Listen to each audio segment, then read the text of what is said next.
So it is Mrs. Field here. I just want to take you real quickly through the egg drop lab. We're going to try a lab at home. We'll see how it goes. We'll work through it together. But since we can't be at school, I thought that this would be a perfect way for us to still incorporate science and hopefully get you off of the computer for a little bit and hopefully outside. So we're going to do an egg drop lab. I'm not sure if any of you have already done this. Maybe you have, maybe you haven't. But what we're going to do is we're going to use the engineering design process that we have been working through for the past 2 weeks, and we're going to design a container. So as you can see on the screen, I have the lab pulled up. I'm going to take you through each step of the lab and explain it to you. Then on the lab, there's going to be a spot where you can submit questions to me. And you just type in the questions you have, and I'll send you an email back answering those questions. So as you can see, it starts with our standards. We're kind of wrapping up finally MSPS 2. So that's where all of our materials have been. So this is kind of us taking everything that you've learned and putting it together. So we're going to go through the egg drop lab description. Your challenge is to design and construct a container that will successfully protect an egg from breaking when thrown into the air and landing on concrete or pavement. So what you're going to do is you're going to build something. You're going to put an egg inside of it. And what you're going to do is you're going to throw it up as high as you can, and you're going to let it come crashing down onto pavement or concrete. Then you're going to look and see, hey, did my egg survive? Did it crack? Maybe it cracked a little bit. Maybe there's yolk and egg whites everywhere. Your goal is to try to protect the egg. So the egg will need to be placed inside the container. Use the information obtained during the motion and forces unit to assist you with the design. So you're going to take everything you've learned, the engineering design process, Newton's 3 laws of motion, speed and acceleration, pushes and pulls, everything that we've learned so far, and you're going to kind of apply it to this lab. So this will require thought, creativity, and imagination. You may use any materials for the egg container that you can find around your house. The challenge, though, is that you're going to build a container with the least amount of mass. Remember, that's how heavy it is. You want it to be really light, but you still want it to be able to protect the egg from breaking. And remember, we're going to go through the engineering design process to create or to complete this lab. So watch the video for directions. This is the video. So if you've already found it, you're good. And then it says submit questions here. So that if you click on that link, it's going to take you to a Google form where you can go through and you can fill it out, and that way I will answer your questions about the lab. So the first step is brainstorming. Think about ways to design your container. However, don't research anything yet. You want to come up with your own ideas, your original ideas. When I'm talking to you right now, what kind of pops into your head about how you could create it? List them in the box. Step 2, ask. This is where you're actually going to research. This is not a new lab. People have been doing it for years. There's tons of ideas out there. Go look. What worked best? What didn't work for people? Go research.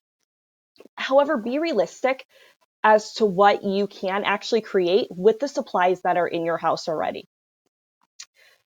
Before you use any of the supplies, go ahead and ask your guardians, your siblings, if it's theirs, any material that doesn't belong to you, ask if you can use it before you use it in case the egg breaks on it. Remember, you want your container to be really light, so keep that in mind when you're choosing your materials. Step 3 is to design it.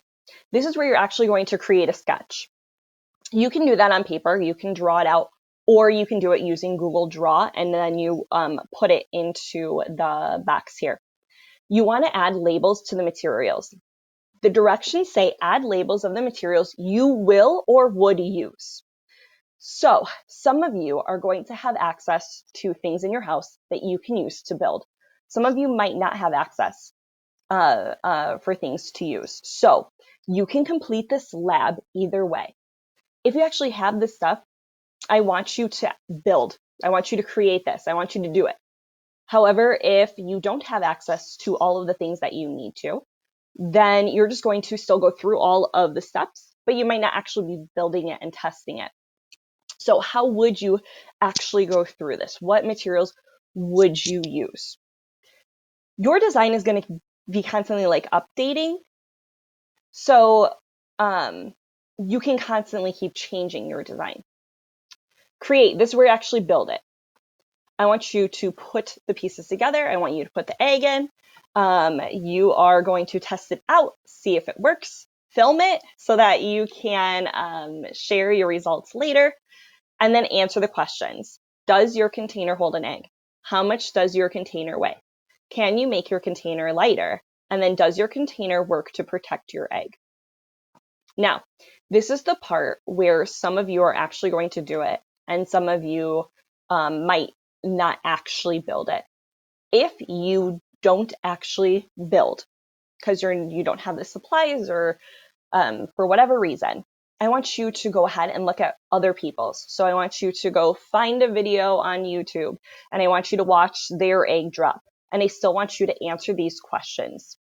For those of you who do not have an actual egg, but you still have materials to build things with, be creative. So maybe use a tomato, maybe use a really soft plum, maybe use an apple, something that you can still see if it actually had an impact when it collides to the ground. If you're not sure what to use because you don't have eggs at home or you're not supposed to use the eggs for science, email me. We will work something out together.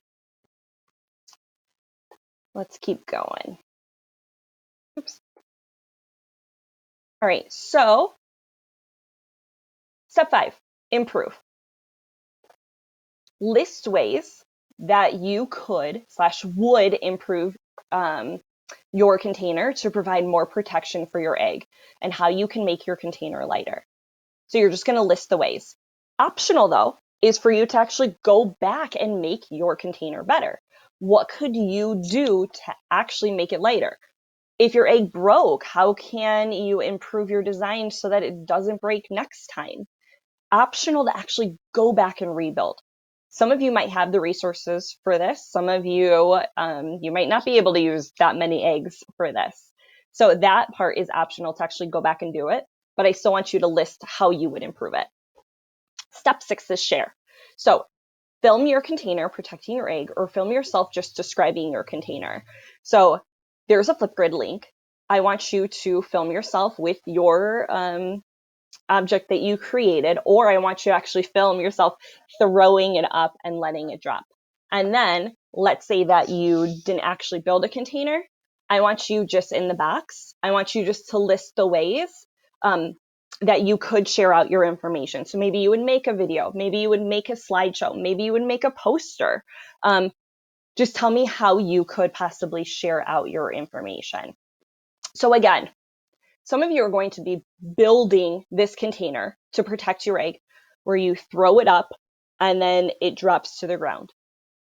Some of you will not actually be building it. You're just going to be walking through the different steps and then maybe looking at other people's online to see what they did. Okay, if you have questions, please let me know. This is not due until April 14th, so until next Tuesday. Again, let me know if you have any questions.